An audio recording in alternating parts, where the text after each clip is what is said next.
You know that feeling when it seems like your own brain is your biggest enemy? Well, if you've ever felt that, this explainer is for you. We're about to dive into a really powerful way to override that natural instinct for comfort and finally teach your brain to listen to you.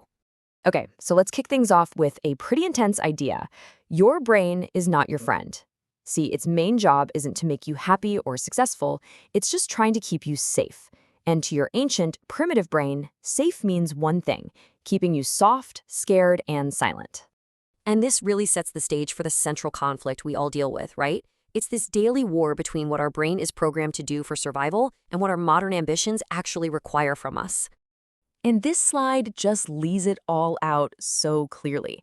On one side, you've got your brain's default setting. It craves comfort. It wants the easy way out, the path of least resistance. But then on the other side, you have what your goals demand, what growth requires, facing resistance, doing the hard things. These two things are in a constant tug of war. And let's be really clear about this.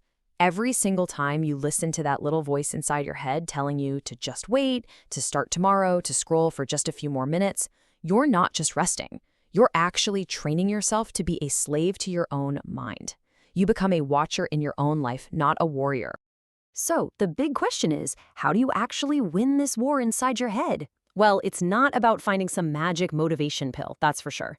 The key, as we're about to see, is to completely redefine your entire relationship with pain and discomfort. So here's the wild idea this whole framework is built on. Instead of seeing pain as this big red stop sign, you start to see it as, well, as currency. It's the price you have to pay for anything worthwhile. For growth, for power, for strength. Nothing valuable comes for free. And this simple line, this is your secret weapon. It's how you short-circuit your brain's resistance. That feeling of, I don't feel like it, which used to be your excuse to stop, now becomes your signal to go. It becomes the trigger that tells you, good, that means I must do it now. So what's the big takeaway here? It's simple. You stop running from the discomfort, and you start running towards it. That feeling of resistance is no longer a warning sign. It's the starting gun. All right, so the theory is great, but how do we actually use this stuff in the moment? The first tool we're going to look at is something called the 3-second kill switch. Here's how it works. You've got about 3 seconds. That's it, before your brain kicks in and starts talking you out of whatever you need to do. So the second you feel that hesitation, you just start counting down. 3, 2, 1. And then, and this is the most important part, you have to physically move. Don't think, just go. That physical action shatters the mental hesitation. And this captures it perfectly.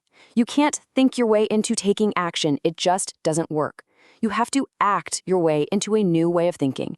Physical movement is the cure for hesitation. Okay, so that's the in-the-moment tactic.